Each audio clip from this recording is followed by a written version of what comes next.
नमस्कार, मैं सुदर्शन सुखानी हूँ और आज 13 दिसंबर मंगलवार 2022 है।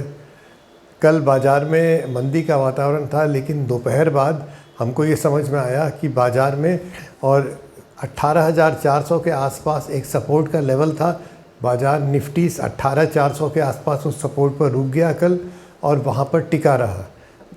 वो पहला संकेत था कि शायद बाज़ार में एक करेक्शन था, वो पूरा हो गया है। अब ऊपर कहाँ जाएगा वो तो दूसरी बात है, पर एक बाइंग अपॉर्चुनिटी बनती थी। वो इसलिए बनती है क्योंकि जब कोई सपोर्ट का लेवल टिक जाता है तो हमारे पास एक स्टॉप लॉस आ जाता है। स्टॉप लॉस क्या है? सपोर्ट से थोड़ा नीचे वो स्टॉप लॉस है। तो हम जानते हैं कि अगर ये स्तर टूट जाएगा तो हमारा व्यापार सही नहीं चल रहा है और बाहर निकल जाओ।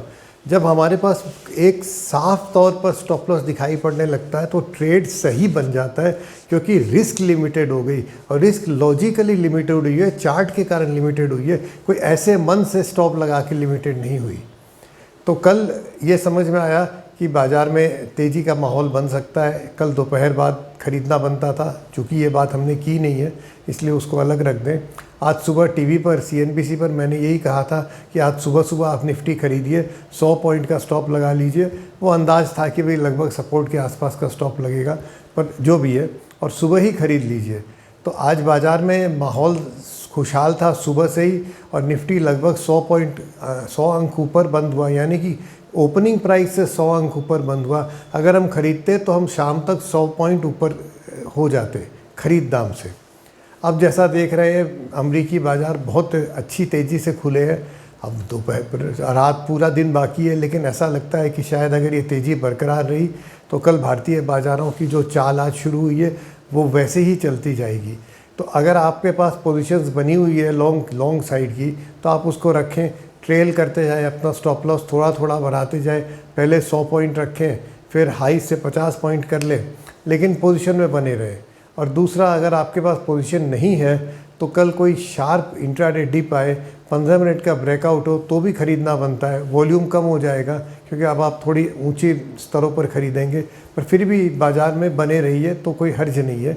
स्टॉप का ध्यान रखिएगा, ये कभी भी घूम सकता है, लेकिन क्योंकि सामने अमेरिका में न्यूज़ भी है, लेकिन फिर भी इस समय तेज़ी का माहौल जो थोड़ा सा हल्का सा बना है उसमें हमको रहना चाहिए।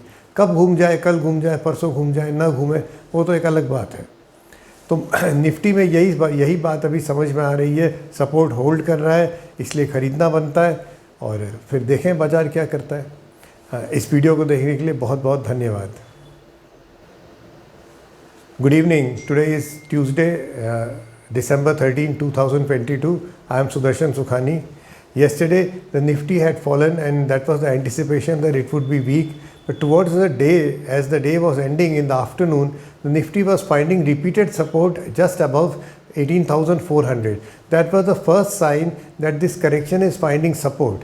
Now when we see a sign of support coming in an uptrending market, a buying opportunity arises for two reasons. First, prices stopped at support, that's a good enough reason to buy. And second, when you see support emerging, you have a stop loss. You know that my stop loss is just below the support. If this support breaks, then I want to get out of the trade, and that means that now my risk is very well defined.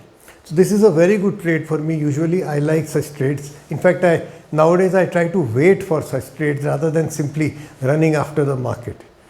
In any case, there was a buying opportunity yesterday afternoon. Today morning on TV, I said that buy at the open. Keep a 100-point stop loss and just buy. So that trade worked out well. From the opening price, the Nifty went up almost 100 points during the day. So there was an intraday trade that was worth it. Now, the position should have been carried as the Nifty was closing at the top of the range and the top of the day's range, or at least partially carried. As I speak to you, the US markets are cheerful. The S&P was almost up to 2%. So that's a sign that tomorrow we may see another gap up. If you have long positions, maintain them. Just trail your stops. Keep making the stops tighter. Remember, there are two news events coming in the US. If you don't have a trade for some reason, then use the 15-minute breakout in the morning to take a trade. Keep volume low because now you are going to buy at higher prices, but still try to be in the trade with a reasonable stop, a logical stop. So this is the view for the next day and or next couple of days, markets can change their track at any time, but this small upswing was worth taking and has been profitable. Thank you for watching this video. Jai Hind.